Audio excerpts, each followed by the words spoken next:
No, no.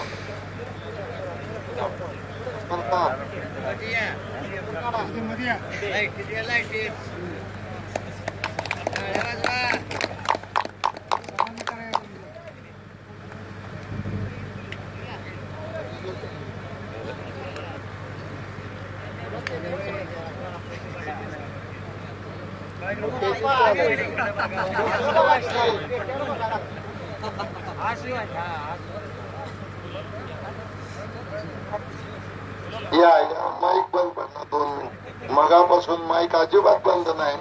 काय नाही काय सारखं चालूच आहे. चला जबरदस्त असा महाराष्ट्रातल्या टॉप लेवलच्या 2 कुस्त्या चालू. चंद्रप्पा यांच्याकडून उत्कृष्ट समालोचन केलं. मैदानात चांगली रंगत आणल्याबद्दल मला 100 रुपये इनाम आलेला धन्यवाद. आप्पा शिवाय कुस्ती करावी लागणारा गाव कुस्तीवरती फार मोठं प्रेम करताय. कुस्ती करा, कुस्ती सुटणार नाही. आणि इकडं विजय झालेला पंचाचा निर्णय.